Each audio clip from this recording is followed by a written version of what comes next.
Pemerintah Kecamatan Bontoala membahas 215 usulan pembangunan dalam musyawarah perencanaan pembangunan yang digelar di Hotel Golden Tulip, Jalan Sultan Alauddin Makassar pada Rabu 21 Januari 2026. Sebanyak 215 usulan tersebut dihimpun dari Musrenbang 12 kelurahan sebagai bahan penyusunan rencana pembangunan Kota Makassar tahun anggaran 2027. Total kebutuhan anggaran dari seluruh usulan mencapai 9,5 miliar rupiah dan diarahkan untuk menjawab kebutuhan dasar serta mendorong pertumbuhan ekonomi warga. Camat Bontoala Andi Ahmad Muhajir menetapkan 4 fokus utama pembangunan yakni infrastruktur, pengelolaan sampah, urban farming, dan pemberdayaan UMKM. Ahmad menegaskan pembenahan infrastruktur menjadi prioritas karena berkaitan langsung dengan aktivitas dan keselamatan masyarakat. Perbaikan jalan lingkungan dan drainase menjadi sasaran utama. Selain infrastruktur, pengelolaan sampah terpadu menjadi agenda penting yang diselaraskan dengan program Wali Kota Makassar, Munafri Arifuddin. Pemerintah kecamatan mendorong pengelolaan sampah dilakukan hingga tingkat RT dan RW dengan memanfaatkan potensi lahan yang tersedia di setiap wilayah. Pengembangan urban farming juga terus diperkuat. Ia menargetkan urban farming tidak hanya berkembang di tingkat kelurahan tetapi juga menjangkau hingga tingkat RT.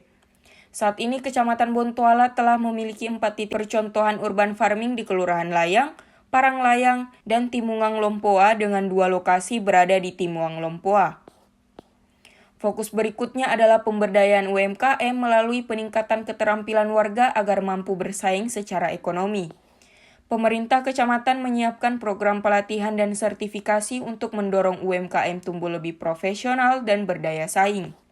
Sebagai informasi, Kecamatan Bontoala memiliki sekitar 51.000 penduduk dengan luas wilayah 2,1 km persegi, terdiri atas 56 RW dan 241 RT. Kecamatan Rapocini sangat berharap jogging track lapangan Hertasning itu bisa dikerja. Tapi dia paham itu membutuhkan alokasi anggaran yang besar, makanya dia melakukan pendekatan ke salah satu anggota Dewan Terhormat agar bisa masuk melalui mengakomodir kebutuhan masyarakat tidak hanya di Musrenbang. Ada pintu masuk yang sangat besar juga adalah lewat pokok-pokok pikiran DPRD. Biasanya kita bilang pokir DPRD. Itu pintu masuk juga. Jadi kayak contoh kemarin waktu saya jadikan untuk sebagai usulan di tahun 2027. Dan di mana usulan-usulan ini fokus kepada yang pertama pembenahan infrastruktur, dan salah satunya seperti paving block dan juga pembuatan drainase. Untuk masalah terkait dengan penanganan lingkungan dan kebersihan, kami memang berfokus kepada pengelolaan sampah, di mana kami sudah menekankan kepada seluruh aparat kelurahan bersama RT untuk bagaimana merumuskan kebijakan terkait dengan adanya pengolahan sampah di tiap-tiap RT ataupun kelurahan sesuai dengan potensi lahan-lahan yang bisa digunakan. Nah, untuk selanjutnya terkait penataan lingkungan, kami sedang juga merumuskan bagaimana pembuatan urban farming hadir di tiap-tiap RT maupun RW sesuai dengan jumlah sesuai dengan juga potensi lahan yang ada di masing-masing kelurahan yang memiliki potensi. Nah, untuk selanjutnya terkait dengan fokus kami selanjutnya ketiga yaitu bagaimana pemberdayaan UMKM dan juga terkait dengan ekonomi warga. Ini juga kami juga lagi merumuskan juga bagaimana penguatan keterampilan bagi masyarakat sesuai dengan potensi di masing-masing warga yang ada di Kecamatan Bontoala, karena masing-masing kelurahan memiliki potensi skill yang berbeda-beda, sehingga ini juga menjadi PR bagi kami bagaimana mengidentifikasi masing-masing potensi skill ataupun keterampilan dari masyarakat sesuai dengan apa yang menjadi keahlian masing-masing di kelurahan. Sehingga itu yang menjadi concern kami untuk bagaimana menciptakan masyarakat yang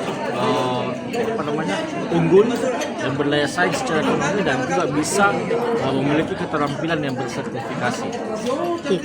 Kan jadi sampai saat ini bagaimana tadi tuh perkembangan urban farming, pengolahan sampah? Apakah sudah ada kelurahan yang punya lahan urban farming atau sudah punya bak sampah atau bagaimana, atau baru sementara mulai membangun? Saat ini kami sudah membuat tahun lalu urban farming yang terintegrasi yang dimana terletak di 4 kelurahan yang sebagai pilot project bagaimana diterapkan di tahun ini. Tentu saja itu yang akan menjadi rujukan bagaimana pengembangan ataupun ekspansifikasi urban farming yang ada di masing-masing kelurahan supaya ini bisa berjalan secara sustainable. Tidak hanya satu kelurahan saja yang punya satu urban farming, tapi kami minta juga tiap RT. Urban farming itu bukan hanya sekedar lahan, tapi memanfaatkan juga lahan sempit. Namanya urban farming itu kan pertanian perkotaan, di mana lorong-lorong juga bisa dijadikan lahan urban, lahan farming, pekarangan rumah juga bisa dijadikan farming. Jadi hadirnya Ibu Kadis DP2 ini bagaimana bisa menjelaskan terkait dengan implementasi urban farming yang memiliki karakter wilayah padat penduduk, sehingga adanya pemanfaatan ruang untuk bagaimana di tengah wilayah yang berada di tengah kota Bontoala itu bisa ada di tiap RT itu ada urban farming. Ya, contoh tadi yang disampaikan Ibu Kadis Perikanan dan Pertanian, bahwasanya ini pekarangan rumah bisa dibuatkan di situ budidaya jamur, bisa juga diciptakan di situ budidaya maggot. Adapun kalau lorong-lorong ya kita bisa buat di situ. Tapi di mana tuh tadi tuh pilot project 4 orang itu? Lorong apa saja tuh yang menjadi? Banyak. Kalau kami lorong-lorong ini sudah tersebar di mana-mana.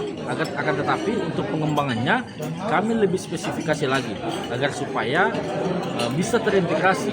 Seperti kayak kami kan di Bontoala ini banyak memakai pinjam pakai selama kurang lebih 5 tahun untuk pembuatan urban farming yang terintegrasi dengan memanfaatkan lahan terbengkalai menjadi lahan produktif. Nah itu yang menjadi concern kami, karena sangat disayangkan banyaknya lahan terbengkalai yang dijadikan tempat penumpukan sampah yang tidak terawat, sehingga itu bisa menimbulkan lingkungan yang tidak tertata dan rapi. Karena itu tadi 4 kelurahan yang untuk jadi pilot project tadi. Ya, Kelurahan Layang, Paranglayang, Timongolompoa dan Baraya. Timongolompoa 2. Jadi 2 lokasi Timongolompoa, 4 titik. 4 titik itu. Ya, itu yang lagi-lagi saya sampaikan bahwa program prioritas kami itu terkait dengan penataan. Terima kasih atas kesempatan yang diberikan. Sebenarnya saya bukan narasumber di kegiatan Musrembang, cuma saya berusaha untuk hadir di Musrembang kelurahan maupun kecamatan untuk menyampaikan program prioritas Bapak Wali Kota dan Ibu Wakil Wali Kota terkait urban farming. Download Tribun X sekarang, menghadirkan lokal menjadi Indonesia.